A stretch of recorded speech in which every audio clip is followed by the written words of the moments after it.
مدینہ کے اندر ایک بشر نامی منافق تھا جو بظاہر تو مسلمان تھا، کلمہ پڑھتا تھا، حضور کی محبت کا دم بھرتا تھا۔ اس کا ایک یہودی سے اختلاف ہوا کسی معاملے میں۔ اب اختلاف کے لیے کوئی فیصلہ کرنے والا چاہیے۔ یہودی کہتا ہے اس مسلمان کو جو بظاہر مسلمان تھا اندر سے منافق تھا کہ تیرے نبی سے فیصلہ کروا دیتے ہیں۔ اب وہ بشر نامی منافق جو اپنے آپ کو مسلمان کہتا ہے، وہ کہتا ہے کہ تیرے مذہب کے عالم کعب بن اشرف جو یہودی ہے اس سے فیصلہ کروا لیتے ہیں۔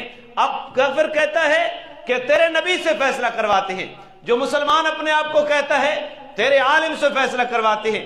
یہاں ایک بات متعین ہے، اس کافر کو بھی یہ پتا تھا کہ امام الانبیاء جو فیصلہ کریں گے وہ حق و صداقت کے اوپر مبنی ہوگا، اور اس بشر نامی منافق کو بھی یہ پتا تھا کہ اگر فیصلہ نبی کے دربار میں گیا تو وہاں تو رشوت نہیں چل سکے گی، وہاں سفارش نہیں چل سکے گی، وہاں میرے کلمہ پڑھنے کی کوئی رعایت نہیں کی جائے گی، فیصلہ وہی ہوگا جو حق و صداقت کے اوپر مبنی ہوگا۔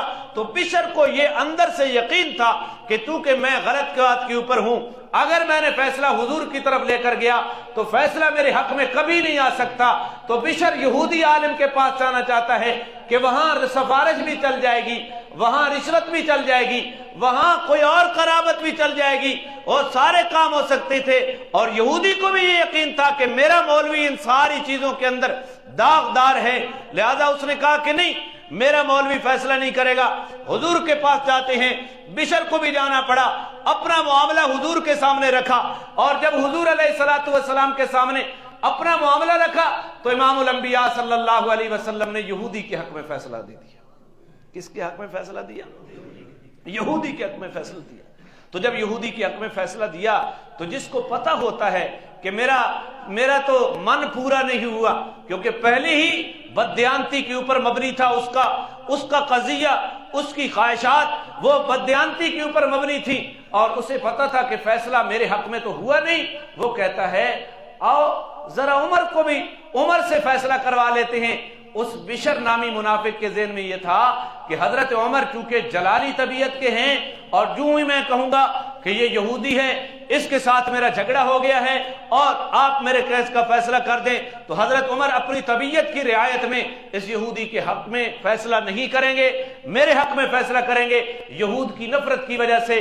تو دونوں وہ جو یہودی سچا تھا اس معاملے میں، اس نے کہا چلو عمر سے فیصلہ کروا لیتے ہیں۔ اسے وہاں بھی یقین تھا کہ عمر جب بات سنے گا وہ بھی حق و صداقت کے اوپر فیصلہ کرے گا۔ تو دونوں گئے، بشر جو کلمہ پڑھتا تھا وہ بھی اور یہودی بھی حضرت عمر کے دروازے پر، اور حضرت عمر باہر نکلے، اپنا قضیہ رکھنا چاہا تو حضرت اس یہودی نے کہا کہ قضیہ تو بعد میں رکھیں گے، لیکن اس قضیے کا فیصلہ جناب رسول اللہ آپ کے رسول کر چکے ہیں۔ تو حضرت عمر رضی اللہ تعالیٰ عنہ نے اس بشر نامی منافق کو جو بظاہر کلمہ گو تھا اس سے پوچھا کہ واقعی اللہ کے نبی فیصلہ کر چکے ہیں اس یہودی کے حق میں؟ تو اس نے کہا ہاں اللہ کے نبی نے فیصلہ کر دیا۔ حضرت عمر نے کہا یہیں ٹھہرو، ابھی آؤ میں تمہارا فیصلہ کرتا ہوں، میں اندر سے آ کے آتا ہوں۔ حضرت عمر نے لٹکی ہوئی تلوار اٹھائی اور آ کر اس کلمہ گو کا سر اٹھا دیا۔